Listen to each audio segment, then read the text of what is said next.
Welcome to moTV, where we are in Toronto. You see this side, three fine moHosts. Well, we are going to meet them up close and personal. We're going to find out what they're up to, what they're excited about, why they started moMondays in the first place. So here's what I'm going to suggest.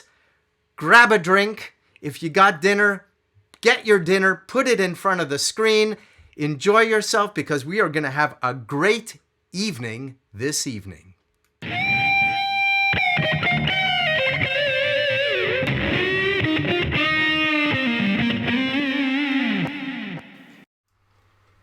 Bonnie Duarte, how are you? Hey, Michelle. I'm fantastic. How are you? I am doing great. It feels like it's been forever since we had a live moMondays in Toronto, and I'm just so excited that you're here. I just got a little note from Facebook that says, "Sorry, we're having trouble playing this video. Don't know why, but we're going to keep going in the hopes that it's going to catch up." Yes, Sandy writes, "Hi." Oh, Sandy wrote, "Hi, Beth." So yeah, I don't know why, but we're going to keep talking. Let's do that. Because we're going to post this after anyway. So count on faith. And some people might be watching this on the moMondays.com site. But interesting, just when you get everything going. Well, let's say hello to a few people who have joined us. Beth says hello. Sandy says hello. Delores says hello. Beth says back. Sandy Smith says, "Hi, everyone. Great to see you." So we're going to go. Bonnie. Michelle. How are you? Yeah, no, this is good. I tell you, I have been in my own little lockdown learning all this new software so that we could do moTV. And I have to tell you, I don't try to make moTV to be a replacement for moMondays because let's face it, nothing is a replacement for a real live talk. Yes? True. But it gives us an opportunity to do stuff that we couldn't do, like bring you on the show, really talk to you, get inside your head about what was going on when you said, "Yes, I want to do moMondays." Oh, yeah. What was going on? A hit of inspiration. Certainly not moMondays was going on when I thought about moMondays.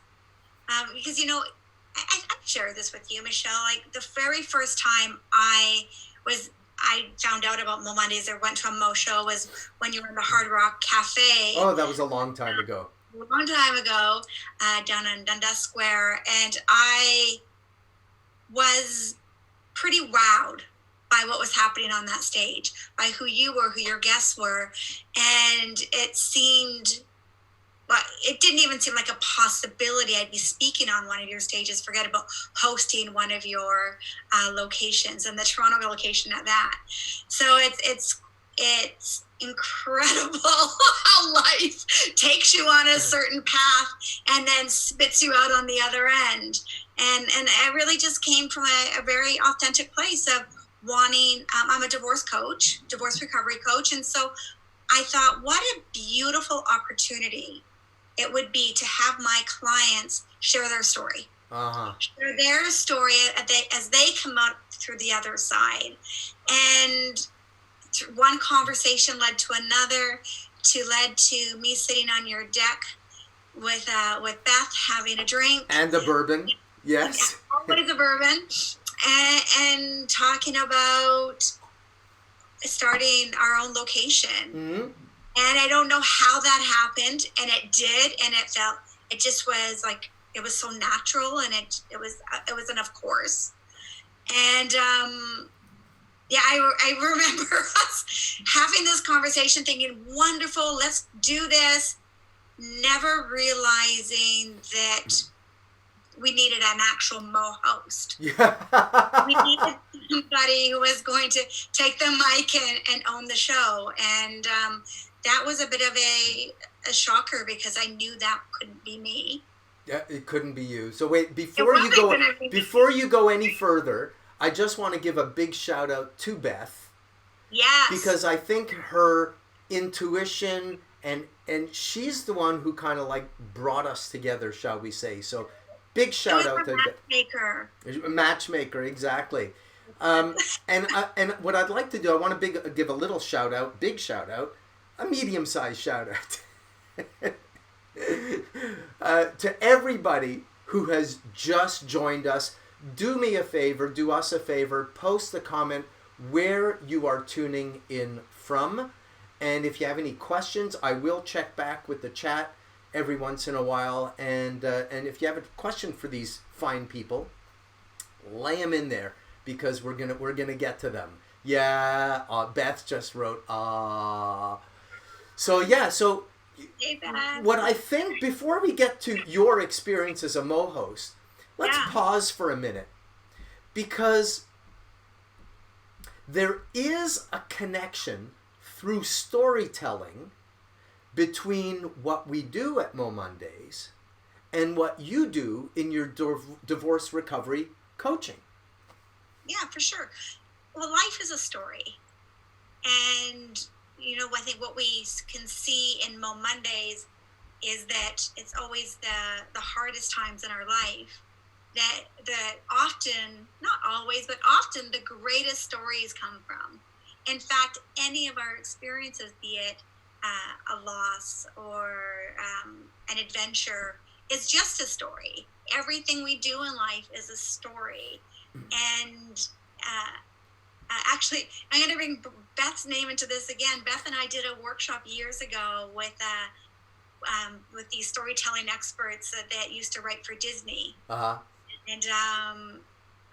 And what they said was, where's the power is in, now I'm going to mess up this quote, but the power is in writing the ending to your story. Oh, cool. Yeah, I get it. The story happens, and stories are happening but when we, let's say that again, when we can own our story and tell our story, we get to write the ending of our story. Uh-huh. And that's taking ownership of our life, which is pretty exciting. And when we get to own our stories, own the beginning, own the end, own our and be able to express that and grow from that. And my goodness, if we can actually touch somebody on the other end with our own experience, in fact, what I'm really discovering is I personally make the greatest impact on people when I share my most authentic stories. So when I share the story of my mom and my dad's divorce and my husband's divorce and what it's like to be a stepmother and what's it like to be a child of 4 divorces and living through my mom's mental health issues and just sharing the raw, the ugly stuff of it. That's where the beauty is. The beauty's in the raw. Yeah, and let me just say that, the way some people who've never been to MoMondays say, oh, it's all about authentic stories and everybody has to cry and blah, blah, blah, blah, blah. But I just want to lean over a little bit. That's your face. That's me. Poking out. We have a lot of fun at MoMondays, don't we? 100%. And I think that, I'm all about all our emotions. If I can cry, laugh, and snort out of my nose. And I've seen that too, by the way. Right? in a 10-minute span, that's a good night. I don't think that we have one without the other. And being able to laugh at our humanity and at our difficult times is incredibly healing. Yeah, which is why when Beth introduced us, another shout out for Beth, when Beth introduced us, and I really saw the synergy in the approach that you take through your divorce recovery coaching and the mission, philosophy, ethos of MoMondays and how aligned they were, which is why you've brought so many great speakers to the MoMonday stage. And I've seen you grow as a moHost, as a host MC. So now let's talk about your two partners in crime, and why you picked them and what they bring. You know, it was all fine and dandy, me having an idea of doing storytelling through divorce. And that would have just been an idea that sat there for years to come, thinking, oh, it'd be really great if, but not taking the action. And then it was in speaking with Delores that she just by chance emailed me saying, hey, do you know where I could speak on stage? I'm wanting to start sharing, I just want to start speaking on stage and telling stories. And I'm like, yeah, I know MoMondays, and I named a few others. And then I said, well, oddly enough, I've been thinking I would like to do this, like create a space to tell stories on divorce. And Delores has been divorced as well. So it just seemed like a natural, hey, are you interested? And she was interested. So we had a more formal kind of business conversation about that. And then she's like, I think I know somebody else that might be interested as well. And that, of course, is Sandy. And so Sandy, Delores, and I, and Beth again, together, and we were just brainstorming about what is this and how would this look and how do we want to do this, and which then trickled to, of course, that. And I've seen, you know what, very often people come to me and they say, I want to do it, but I want to do it with a team, or I'm thinking of bringing a partner on once they've already established themselves as a moHost. And I don't immediately say, yeah, great idea, because, you know, some teams work and other teams, like me, don't put me on a team, because I'll do it faster, easier, with less stress, just on my own. You'll do it, I'll do it. But I've seen the 3.5 of you, because we're going to call Beth a half. You know, right? Like, right? How did this become the Beth show? Seriously. So I've seen the 3 of you operate, and each of you know your roles. You know what you do. You work so well together, and you mentioned Delores. Yes. And especially around the theme of around divorce. Yes. Well, I happen to have a clip of Delores speaking at MoMondays. Let's play that, then we'll invite her on. Nice. Marriage and divorce were the catalyst for me to become who I am today. And those experiences made me become a better version of myself. And there's nothing shameful in that. And shame, I learned a couple things. Catch it. Shame will show its head again. And just recognize it's there and step back and remind yourself who you are and who you became because of those experiences. And communicate it. Brené Brown says that shame exists because of secrecy. And it's events like this, MoMonday, that allow us to share those stories. I am Delores, the 3-time divorcee.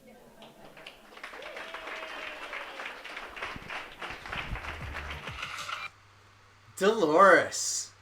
Hey guys, thank you for having me. So Delores, the 3-time divorcee. Yeah, absolutely. And you know, we couldn't show the whole talk, but at the very beginning you explained that you could tell this hilarious little story of how you posted something and your husband, Mark, I don't know if you were husband and wife yet, but you posted that you'd gotten divorced, and he says, oops, I didn't tell my mom. That was very funny. Yes, it was. Yeah. It's wonderful to see that again.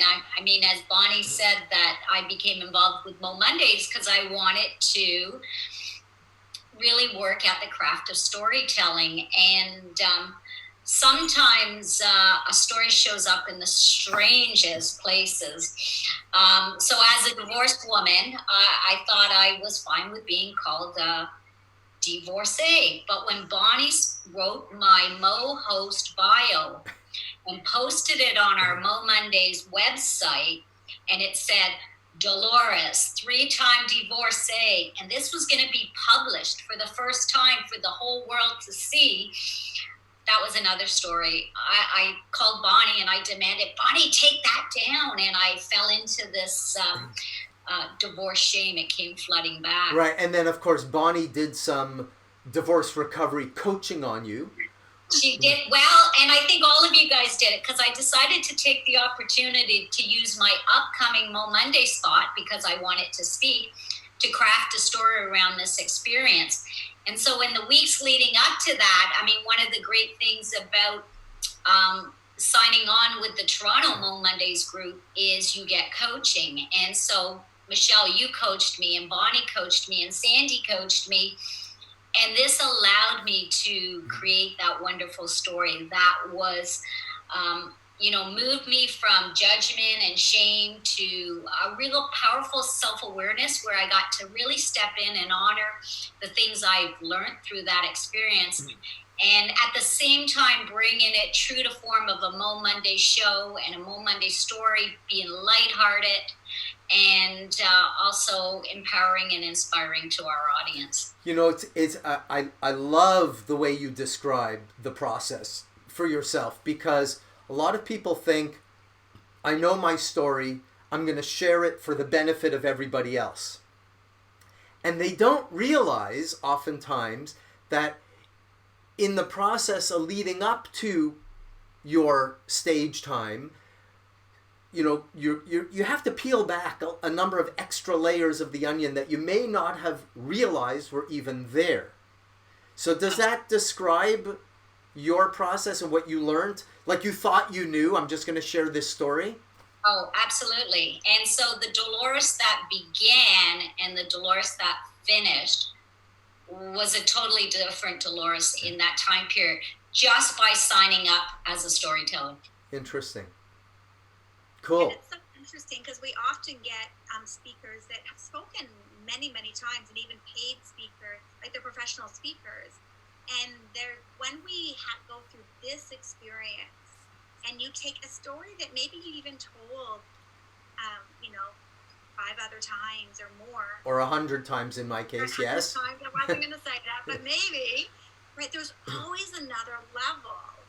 And when you're working with a team, and then we get to go in there and help dissect that with you, it's pretty powerful. And and Delores was such a shining example of what that was like. So talk to me about your third partner in crime. She's trouble. She is. Hi. There she is. She just, like, how did you know we were talking about you? She was afraid of what you were going to say. She said, I better get on now so that she knows I'm here. I needed to come. I needed a couple of girls to help me stir up some trouble. Well, exactly. Hi, ladies. How are you? Hi, Sandy. So, Sandy, let me ask you this. What was going on in your mind when you said, yes, I want to be part of this team I can't say launch, because we were already launched, but what was, to make moMondays Toronto go to the next level? That's the way to say it. I said yes to moMondays because Delores and Bonnie looked like they'd be so much fun to work with. I hadn't even been aware that these kinds of storytelling groups were out there. I love storytelling. I love coaching. I wasn't quite eager to be on stage, but I definitely loved supporting these guys getting out on stage and all of our speakers to get out on stage. And I said yes, because I really wanted to be able to do more of that and get to work with people to help their stories become impactful. So I'm going to ask this of the three of you, but since you're talking, Sandy, let me go. When you're not doing moMondays, like, what do you do 9 to 5 or usually? Yeah, Usually- in this time. Usually I run a hair salon. I have a one So you're chair coaching all day. coaching all day. Yeah, that's what you And do. when they're done, even if they don't have it right in their head, they look amazing. Yeah, right. Yeah, I could. Yeah, and I get that energy from you. That's half the battle sometimes. So if somebody wants to visit your hair salon, where do they go? Well, the people that visit my hair salon are coming to me mostly through word of mouth. So you sort of need to know somebody who's already here. Okay, so if somebody is watching this in the general area, and when hair salons are allowed to operate again, Oh, right. where can they go? Everybody's going to get rerouted. Sandy. People could find me on Facebook. Is that really where they find you? That would be where they find me. It's a pretty closed group, only because I work from home and schedule's cool. pretty full. So I really am kind of particular to take people through referrals. All right. Well, there you go. And they could find you, of course, if they go to MoMondays Toronto on Facebook, for example, and Yes. just send a message through the Toronto MoMondays Facebook group and say, hey, pass this Okay. on to Sandy. Somebody's going to get it. That's right. All right, Delores, what do you do when you're not doing MoMondays Toronto? I like to goof off. No, I retired in 2015, and really, from a career in technology as a consultant, and it's been a wonderful 5 years. I've been trying a whole bunch of different things, and MoMonday is that. The other thing I do is I lead a group for adult survivors of childhood abuse in Toronto. It's called Road to Hope, and that takes up a lot of my time as well. Well, and that's really, really valuable work. I thank you. Thank you for that. Bonnie, well, we already know you're a divorce recovery coach, and I think there are several people who are listening to this either live, say, you know, I think I could use some of that. Where do they go? Coaching.com. That's my website. Say that again? Or you know what? The word, I don't have. You know what? I see Hope is on the chat room. So Hope, by the way, thank you. Welcome. If you can, Hope? yeah, Hope. Hey, Hope. That's right. Everybody knows Hope. So if you heard that, Hope, if you could put that URL in the chat, that would be awesome. Now, let's move on to music, because music is a really important part of MoMondays. We always have a musician. There we go. Thank you, Hope. She put Road to Hope, but put Bonnie's website as well. That would be awesome. Or Beth, if she's around, she'll know what it is. Or Somebody. It's well, all good. Delores just clicked off. So music. Music is a really important part of MoMondays, and you know, it didn't start off that way. Where'd you go? Where'd you go?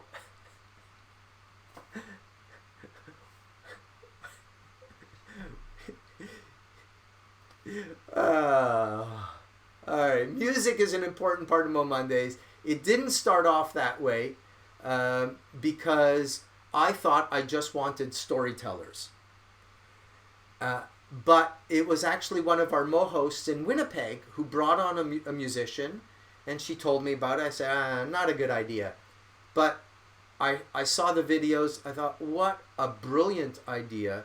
And now almost every single MoMondays across the country brings in a musician. And we're going to play a video from someone. He performed at MoMondays Toronto about a year and a few months ago. And then he put in his application to perform again, and of course COVID hit. So we're going to play this right now, and then we're going to invite him on. Here we go.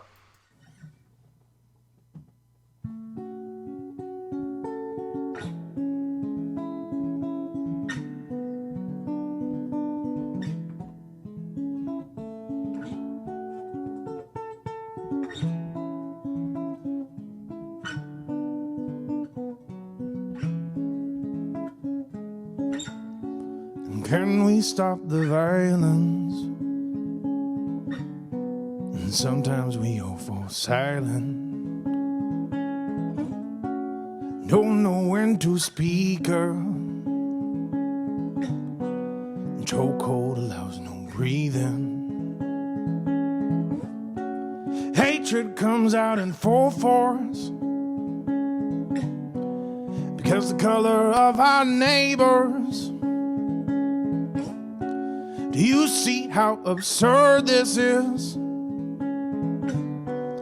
From a human perspective, I am no detective, but I can find the evidence.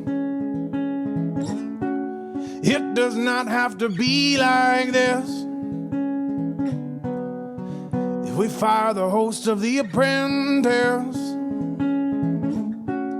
cops are killing men and children. It keeps happening far too often. It could end so easily, but privilege takes priority. Oh. Each day we keep forgetting the last name on the newsstand. Insta, Snapchat, condolences. Nothing stays important. Thoughts and prayers, vacant stares, offered up too frequently. Oh. Inaction and pacifism is not a right but a luxury. Oh. So these protests ignite like lightning, fueled by years of hate, killing, and carding. Can we stop the violence? Sometimes we all fall silent, and I am oh so embarrassed by our white privilege.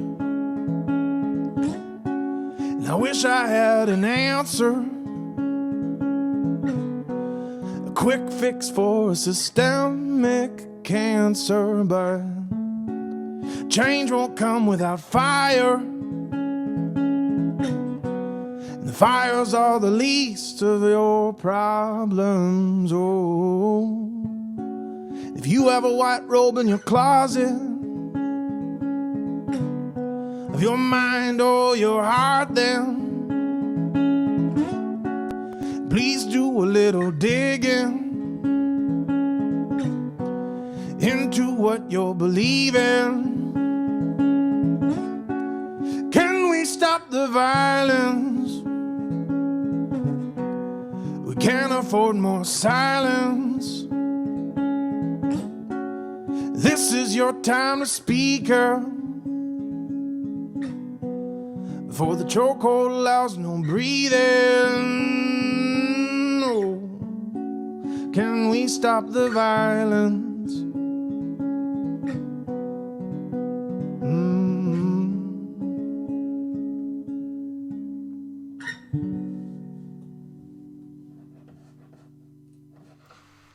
Sagen Pearse with an S. With an Beautiful song. Beautiful, Thanks. beautiful song. And I know because we were going back and forth a few times, you just wrote that, last night? Yeah. And obviously in response to what's going on across in the US and to a certain extent in Canada. We know that there's some of that systemic injustice here too. Yeah. Everywhere. But, yeah. Yeah. It sounds trite in comparison to the message of the song, but I have to tell you, I love your guitar playing, love your singing, I love your rhyming. What did you rhyme with, Apprentice? Something about this? And Gotta fire him. Pardon me? He's in a bunker right now. Oh, I know. Wow. Very, very, very cool song. for those, let me just say this for the people who are watching who just met you. They think you're singer-songwriter, which you are, and they don't know, all of the other things. So let me just let them know. You're the funeral director at a major funeral home in Toronto. You play a lot of gigs. You're very hardworking. You also clearly have, I love your lyrics. Again, you've such a powerful conscience about you. So thank you. Thank you for that. Well, thank you. These are all nice things. Performing at MoMondays is not like performing at your standard issue bar gig, which you've had your fair share of. Correct. You've played once at MoMondays. You put in your application again to perform at MoMondays. Why? He said incredulously. Why? Why would anybody want to perform? I know the answer. It's great people, and people listen. They listen to kind of the stories in between. So if you get a few songs you get to play, that you can kind of explain each one. That's something you don't get to do very often. But yeah, it's a good room with great people, and it's very much appreciated. And good to be there. When you performed at MoMondays, you also shared a story, which is a phenomenal story. I'll even tell you what I remember from it. You shared and it had funny parts. It had a gaggle of priests. That's what you called a room full of priests, a gaggle of priests. Stemming from your experience as a funeral director, you were putting a funeral director, can't remember, it wasn't a homeless man or somebody who had done a lot of bad things in their lives, and yet a lot of people stepped up. You interviewed a bunch of people, and they all said bad things about him. Yeah. And you said you carried around, was it a paperclip? I still have it. You still have it. Yes. So tell us, paperclip. So tell us what that signifies for you. Oh, it's just a reminder not to be a dickhead, mostly. To put it bluntly. Yeah. That's. And so where does the paperclip come from? A gentleman passed away, and he didn't have any friends or family, and so the government basically steps up to do your burial.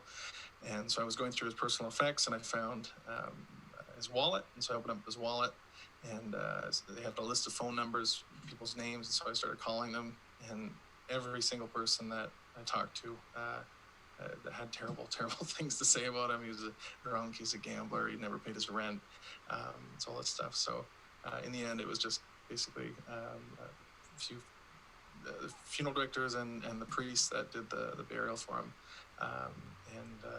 It was disheartening to hear all these terrible things about this guy, but I was glad that we could kind of step up and still do his last rites for him. Yeah, so, no, it was a beautiful story. The paperclip itself. Yep.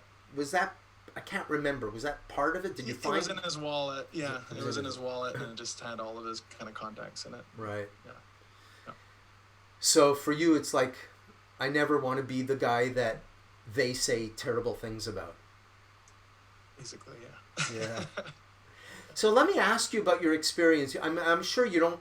I remember you were dressed up in a suit that night, probably the way you go to work. Similar to yours. Yeah, no, it was not like nothing's like mine. I bet you don't get to share that story very often. Certainly not at your bar gigs. Correct. Yeah, I don't talk about being a funeral director very much. So was it a big stretch for you to mix the two on stage? Yeah, it was definitely a first. It was different. It was good different though. And did you find that? Now, I just had this conversation this afternoon on another show in which I was interviewed on, and we were talking about the concept of cross-training for performers. And I say, if you're a speaker, do karaoke, or do drama, do stand-up comedy. If you're but the same thing goes for if you're a musician, do storytelling. Yeah. Did you find you stretched in that way as well, or that you, in a way that you were able to carry it into either back into your funeral director role or back into your role as a musician?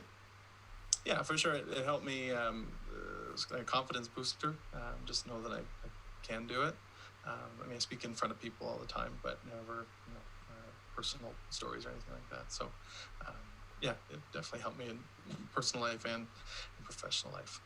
Awesome. So let's get the crew back online if they remember how to turn their video on and unmute their microphone. Yes, you did it. Yay! Well, what do you have to say? Like, you haven't met Sagen yet. No. Sagen, loved your song. Oh, thank you. Now, had COVID not hit, you would have been on their stage last month. Last month, yeah. Yeah, I was looking forward to it. Let me ask you this, and I'm going to ask you this but Sagen, stay on, don't leave. Mm-hmm. But I'm going to ask this mainly to the three Mo co-hosts. Actually, let me ask Sagen first. Should it be Mo co-host or should it be co-mo-host? Mo Coco. That wasn't one of the options. We'll do a vote. Okay, Coco mo-hosts. All right, let me ask you this, Delores, Sandy, and Bonnie. Can you think of an example, an experience where you brought a speaker on stage and they had a major impact on somebody or many people in the audience? Can you think of that? I had one of our musicians who had written a song. She had a tough go in her life. She was doing great in her music career and in her life, and she had a child that had suddenly been tragically taken away from her.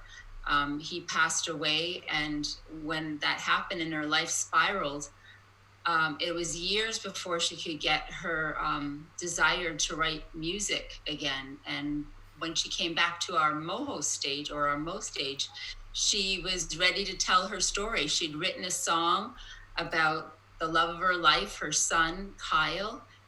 It was Carrie Lynn Diamond. I remember, I was there that night. That was a powerful performance. Powerful, absolutely.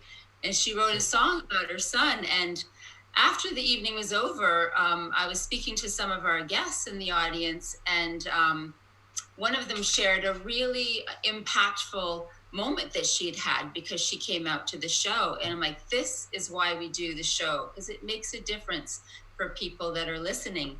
And in listening to the story, what was running in her background, which you wouldn't know unless you ask, but she was having a tough go with her son.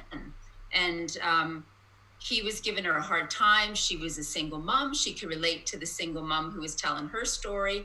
And at the end of the evening, she said, I actually came out tonight, not so much because I was going to see the show, but I was trying to get away from my kid because I couldn't stand what was happening.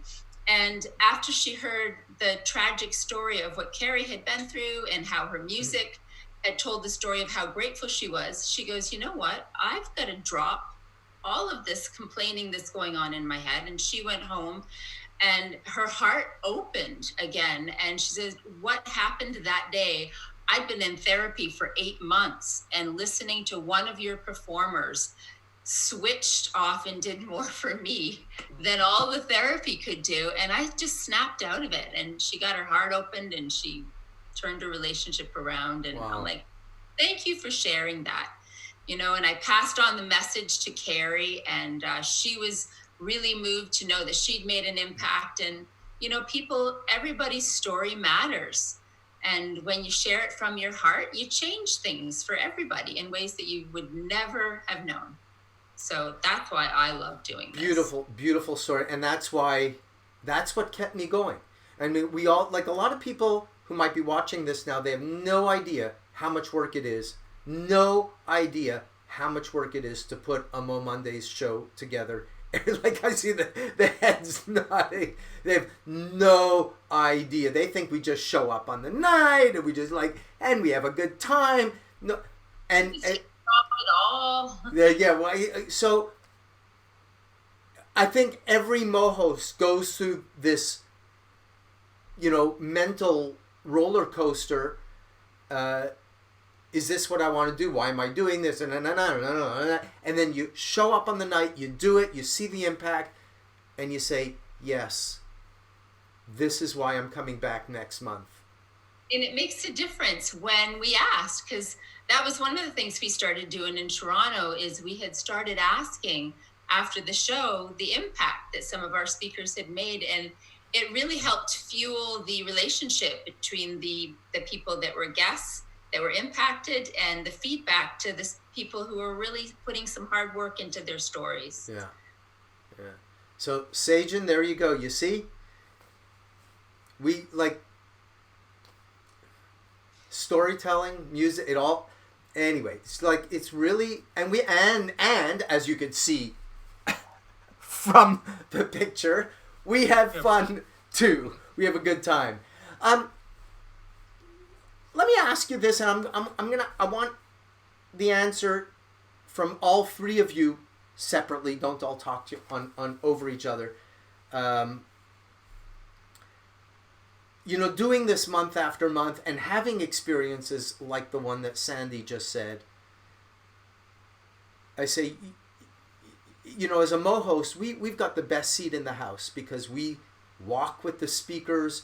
Before the show, we walk with the speakers. We're there with them when they're on stage, and it doesn't matter whether they're a first-time speaker or they're a professional speaker and they've spoken on thousands of stages. And believe me, we've had the extremes and everything in between. And then we walk with them after. We hear from them after, and we also hear from the audience members about the impact. We have the best seat in the house. That experience changes us. So I would love to know, what has the experience of moHosting or being at MoMondays behind the scenes and on the stage, what has that done for you? How has that changed you?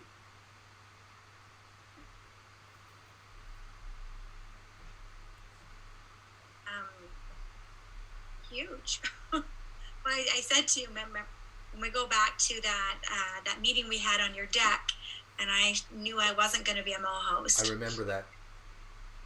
And then it started to sink in that somebody had to be the moHost.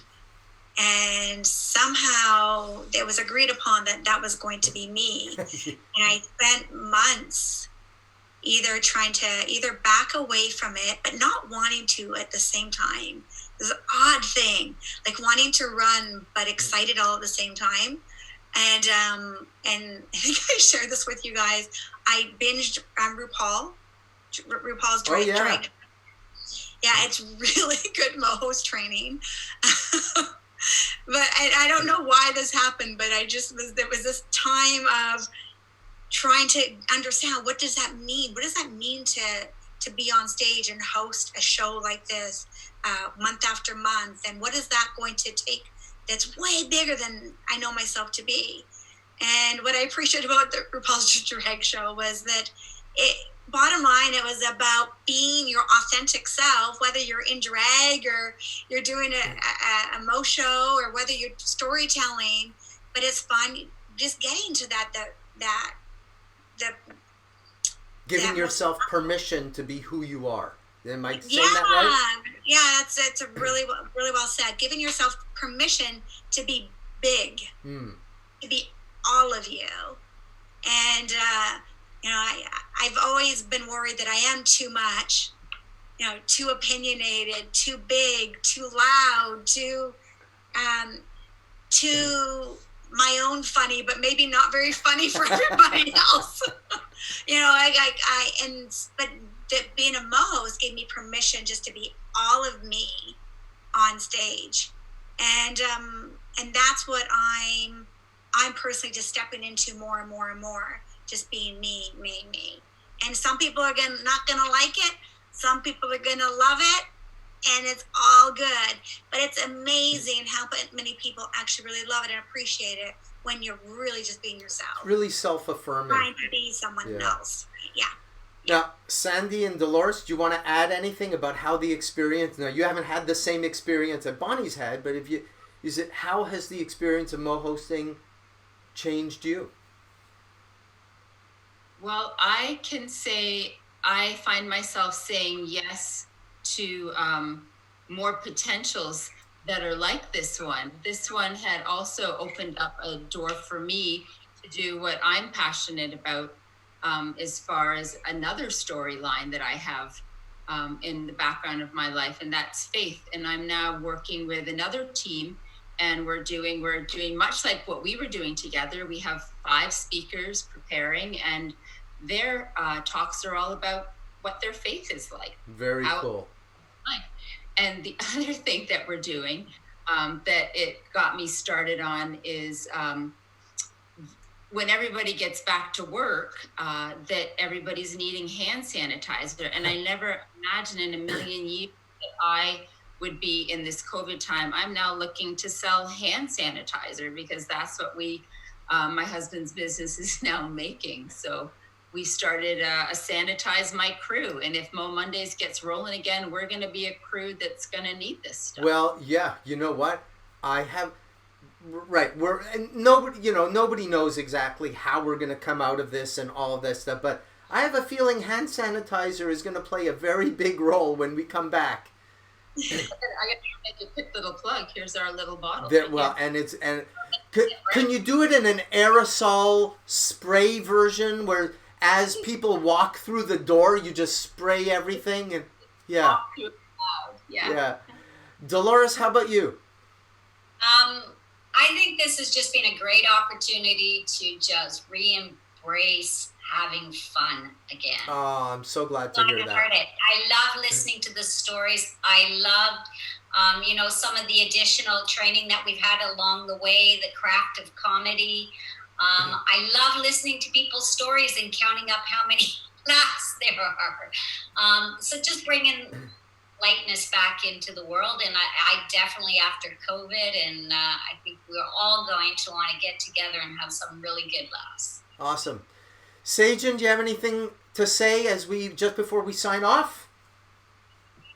Thanks for having me again. It's nice to be here.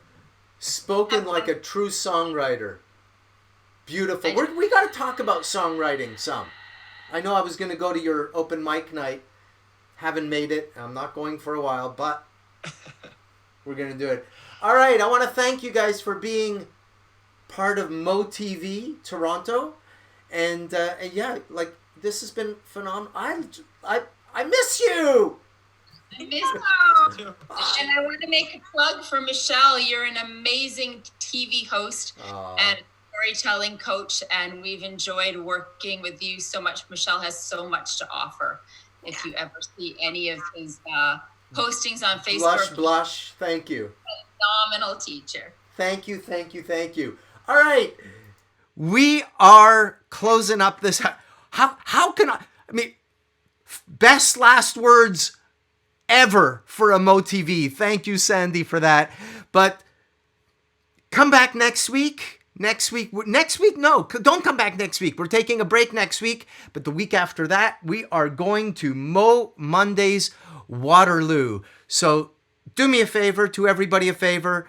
While we're in this period, stay safe, wash your hands, do your social distancing, because the sooner we get back and we're allowed to get together, the sooner we could run moMondays and be together in person live. Thank you very much, everybody, and have a great week.